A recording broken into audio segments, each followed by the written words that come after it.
Selamat malam dan salam sejahtera untuk kita semua.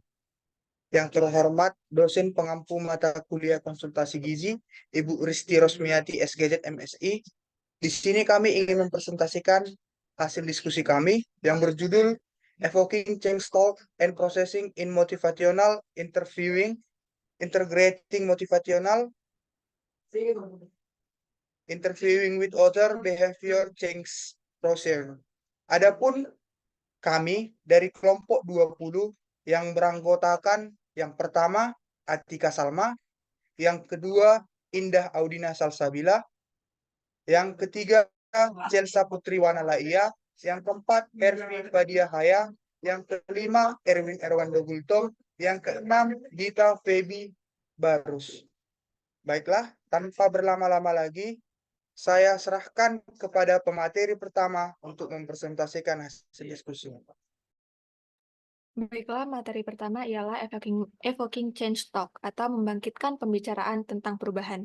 Di sini kami menyediakan beberapa pertanyaan untuk mengeksplorasi perubahan perilaku yang diinginkan. Yang pertama, banyak orang mempertimbangkan perubahan perilaku memiliki alasan dan untuk tidak berubah dan alasan untuk berubah. Apa alasan Anda untuk mempertimbangkan perubahan? Yang kedua, apakah Anda pernah mengubah perilaku di masa lalu? Jika ya, apa yang Anda pelajari? Dan yang ketiga, jika Anda memutuskan untuk berubah, bagaimana perubahannya? Nah, tujuan pembicaraan perubahan adalah untuk menyelesaikan ambivalensi dengan memberikan kesempatan dan dorongan bagi klien yang nantinya guna untuk membuat argumen tentang perubahan. Di sini konselor harus memandu sesi konseling agar klien dapat mengeksplorasi persepsi dan melihat perbedaan terkait perilaku klien saat ini. Nantinya seiring dengan semakin kuatnya pernyataan tentang perubahan, komitmen juga akan meningkat, serta kemungkinan perubahan perilaku. Selanjutnya, saya serahkan kepada pemateri selanjutnya. Salah satu teknik yang dapat dilakukan untuk meningkatkan perubahan yaitu mengajukan pertanyaan yang berkesan atau ask evocative questions.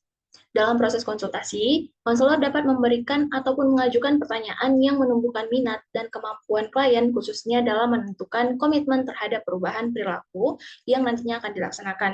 Dengan demikian, konselor dapat mengetahui tujuan dan fokus utama klien. Beberapa kriteria pertanyaan yang dapat diajukan diantaranya yang pertama tentang harapan klien, contohnya apa yang Anda harapkan dari kerjasama ini, atau terkait saran dari sudut pandang klien, contohnya apakah Anda memiliki saran atau ide terkait olahraga ringan yang mungkin dapat Anda lakukan di pagi hari, atau tentang permasalahan utama klien, misalnya apakah Anda mengalami masalah terkait pola makan yang sedang Anda terapkan saat ini, atau terkait target pencapaian klien, misalnya, apa alasan Anda lebih memilih untuk menjalankan perubahan perilaku? Selain itu, konselor dapat mempertegas dan memperkuat pernyataan motivasi dengan menggunakan komunikasi nonverbal seperti anggukan kepala, mimik wajah, ataupun bahasa tubuh lainnya. Penguatan verbal juga dapat dilakukan melalui respon refleksi, klarifikasi, dan penekanan terkait perubahan saat menarik kesimpulan sesi konsultasi. Dengan teknik tersebut, konselor dapat membantu klien dalam mempertimbangkan dan memotivasi diri untuk melakukan perubahan perilaku yang diinginkan. Selanjutnya akan saya serahkan kepada pemateri berikutnya.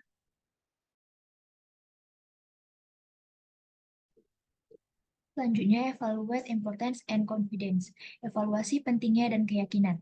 Teknik ini biasanya melibatkan dua pertanyaan. Pertama, klien diminta untuk menilai pada skala 0 hingga 10 atau dengan 10 menjadi yang tertinggi. Pentingnya perilaku perubahan atau misalnya meningkatkan asupan buah-buahan dan sayuran. Selanjutnya, mereka diminta untuk menilai lagi pada skala yang sama. Kepercayaan diri mereka dalam membuat perubahan. Seseorang mungkin merasa bahwa perubahan itu bermanfaat dan bahkan dapat menimbulkan perubahan bicara menunjukkan pentingnya perubahan. Tetapi jika itu orang memiliki sedikit kepercayaan pada kemampuan untuk membuat perubahan, maka implementasi strategi aksi tidak mungkin berhasil. Misalnya, seorang wanita mungkin merasa percaya diri dengan kemampuannya untuk meningkatkan asupan kalsiumnya. Tetapi jika dia tidak menganggap masalah ini cukup penting, tingkat kesiapannya untuk berubah berkurang. Selanjutnya akan dijelaskan oleh materi berikutnya.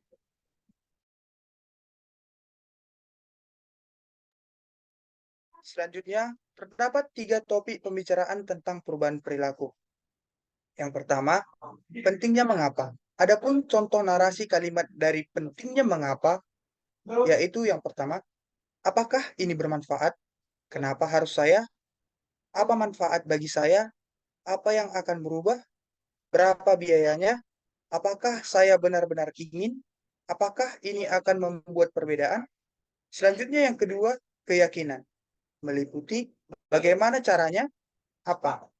Bisakah saya? Bagaimana aku akan melakukannya? Bagaimana cara mengatasi X, Y, dan Z? Apakah saya berhasil jika perubahan apa? Yang ketiga, ada kesiapan. Kapan? Haruskah aku melakukannya sekarang? Bagaimana dengan prioritas lainnya? Selanjutnya, begitu pula dengan perempuan. Merasa peningkatan asupan kalsium itu penting, namun tidak merasa yakin dengan kemampuan untuk melakukan pentingnya tersebut. Akan berada pada tingkatan kesiapan yang rendah untuk berubah. Secara umum, tingkatan kesiapan yang paling rendah sering dikaitkan dengan tingkat kepentingan yang rendah. Perbedaan antara istilah dilihat dari ilustrasi topik pembicaraan tentang perubahan pelaku. Selanjutnya, saya kembalikan kepada pemateri berikutnya.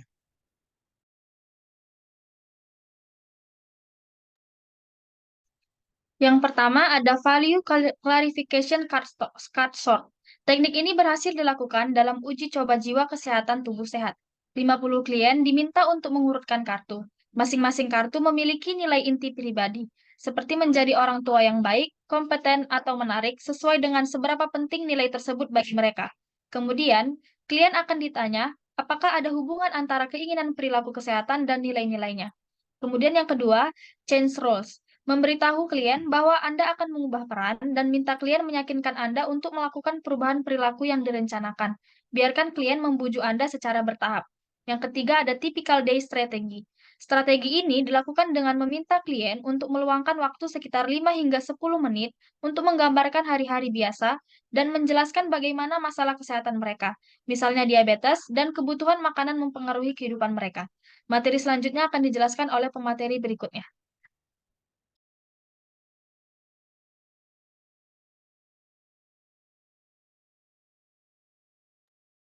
Baik, selanjutnya interaksi wawancara motivasi dengan pendekatan perubahan perilaku.